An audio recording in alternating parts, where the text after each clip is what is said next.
Greeting comrades, AM the boy on a stool here, and in today's cinematic masterpiece we're taking a look at the brand new Ryzen 9500F. We'll try to figure out whether it's actually worth upgrading from something like a 7500F, and how it stacks up against Intel's i5-14400f. As for socket 1851, I'm not even counting that shit. Those CPUs are stupid expensive and the performance is meh at best. So get comfy, pour yourself some dumplings, and let's get this shit started. Alright, AMD dropped a couple of new CPUs, including one for AM4, the Ryzen 5600F, running at 4050 MHz. Who the hell needs that thing? No idea, but whatever, that's not why we're here. The more interesting stuff is the other two launches. First, the Ryzen 9700F, which, by the way, is literally the same as the 9700X, just without the iGPU. Frequencies are still high, and that actually matters. Now the Ryzen 9500F? Yeah, that one got kinda castrated. Compared to the 9600s, it's down 200 MHz, and versus the 9600X, it loses a full 400 MHz. And that's actually a lot. That said, even with those cuts, you're way better off just hitting that magic button in the motherboard BIOS and unlocking the power limits. AMD clearly put way too much faith in their magical 4nm process and locked everything to 65 watts, which is frankly pretty damn low. Now let's talk pricing. You can grab a Ryzen 7500F for about $140. The i5-14400f comes in at around $205, and honestly, I don't really see the point at that price. You throw in $5 more and get an i5-12600KF with higher clocks. The Ryzen 9500F goes for about $180 on eBay, which is pretty close to its China price. So using middlemen is pointless. Otherwise it ends up more expensive than a Ryzen 9600X, and the savings just disappear. Still, it's something worth thinking about and doing the math on, and I'll get to my final verdict later. As always, CPU testing is done in two modes. Stock settings first, DDR5 at 6000 MHz CL30 for Ryzen, and 6400 MHz CL32 for Intel. Timings and AIDA 64 results are on screen. Overclocking is simple too. On AMD, all limits are removed. Cores boosted via PBO plus 200 MHz. Curve optimizer at -20 for the Ryzen 7500F and -40 for the 9500F. Intel can't overclock cores, so only memory was pushed. Intel RAM runs at 7000 MHz CL32 thanks to an unlocked system agent. You can go past 6400s, but don't get your hopes up too much. Ryzen 7500s F runs memory at 6200s MHz CL26 with FCLK at 2067 MHz. Ryzen 9500s F does 6400s MHz CL28 with FCLK at 2200s MHz. My previous 7500s F was way better. Cores hit 5400s MHz at 1.18 volts, and memory did 6400s MHz easily. But this setup is more of an average, realistic CPU sample, something most people can actually replicate, assuming you buy Hynix A-die memory, which is stupid expensive right now, and you already know why. Testing methodology is simple. Since we're testing CPUs, there's no GPU bottleneck. Ultra settings, ray tracing on, DLSS set to ultra performance. That way we're looking at the max CPU potential without the GPU holding things back. Alright, enough talking. Let's get to the benchmarks. Let's go!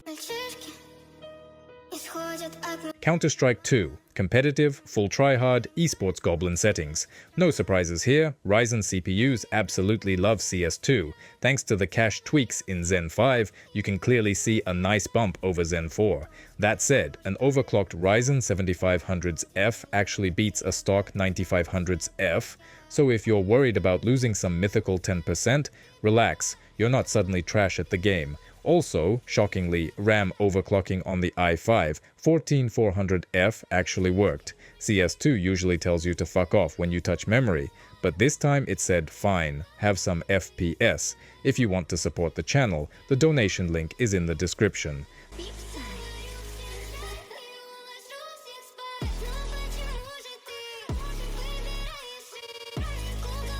Dragon's Dogma II, Ultra Settings, Maximum Suffering. At stock, the Ryzen 7500F is clearly behind, while the i5 and 9500F are basically dead even. Once overclocked, the 9500F crawls slightly ahead thanks to higher core clocks. Overall though, differences are tiny. The real win here is that all CPUs stop dropping below 60 FPS when overclocked, which is nothing short of a miracle for this unoptimized spaghetti monster written by people who clearly love tentacles more than performance. Don't forget to like, comment, and subscribe so you don't miss future videos.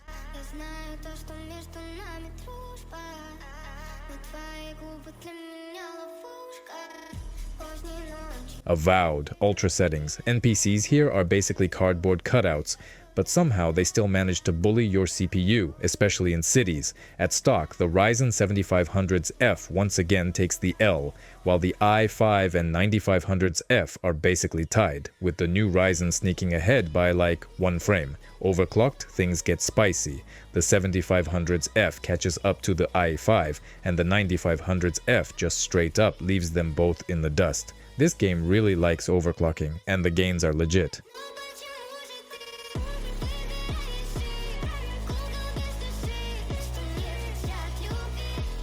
Hogwarts Legacy, ultra settings, green Steam version. If you buy this game legit, enjoy your 35 to 40 FPS. I'm not even joking.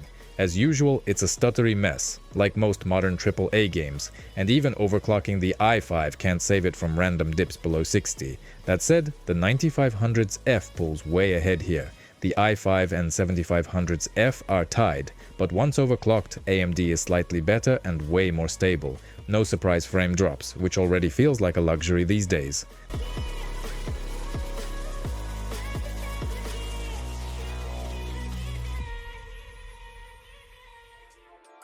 Spider-Man 2, ultra settings. At stock, the CPUs are all pretty close, nothing dramatic. Overclock them though, and the Ryzens absolutely take off. Even though the game does a decent job spreading load across threads, it doesn't really help the i5 catch-up. Still, everything stays above 60 FPS, so unless you're an FPS snob with a stopwatch, you'll be perfectly happy.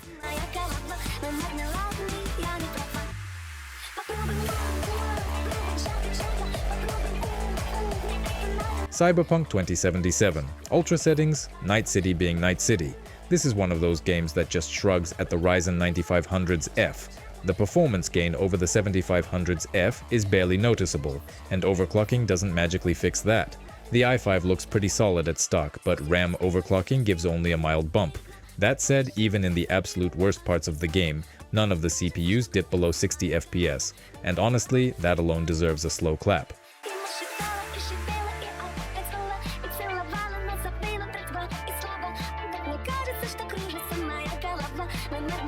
STALKER 2, ultra settings, older patch. So yes, it's extra cursed. On the previous patch, the only CPU that doesn't drop below 60 FPS in Zalicia is an overclocked 9500F. Everything else just straight up eats dirt. At stock, the Ryzen 7500F and i5 are basically tied. Overclocked, Ryzen feels a bit more confident. The Ryzen 9500F though is in its own league here, very noticeable uplift over the previous gen.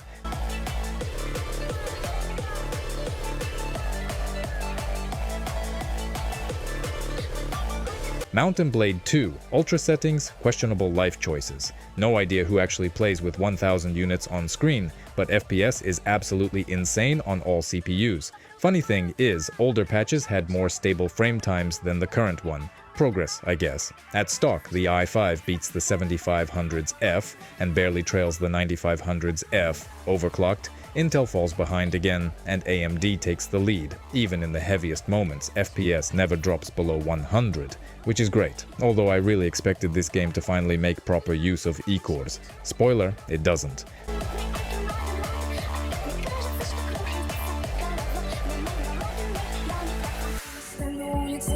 The Witcher 3, ultra settings, 2015 game, 2025 problems. Surprisingly, the i5 does really well here and almost matches the 950F. At stock, none of the CPUs are safe from dips below 60 FPS. Yes, in a decade-old game with ray tracing duct taped on top. Overclocked, the i5's advantage shrinks. The Ryzen 7500F is right behind, and the 950F pulls ahead as expected.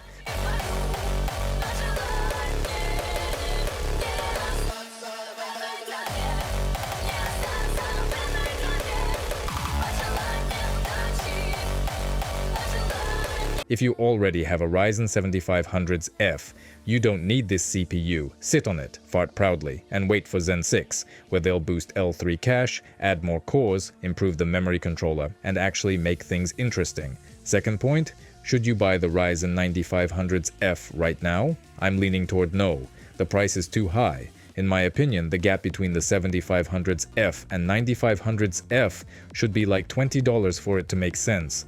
Objectively speaking, Ryzen 9000s isn't a full new architecture. This is basically Zen 4 Plus. The performance uplift is tiny. At that point, just add $10 and grab a proper Ryzen 9600X that's another 5 to 10% faster.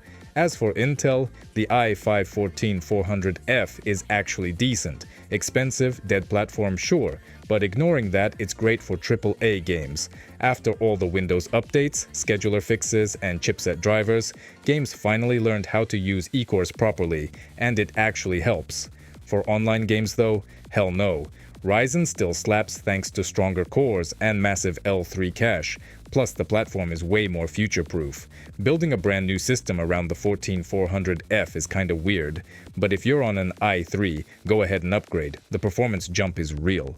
I've got a ton of other CPUs on hand, so if you want tests with the i5-12600K, 14600K, or Ryzen 7700s, let me know by being active in the comments. And once again, reminder about my Telegram channel where the music from the video is posted. That's it for today. See you in the next one.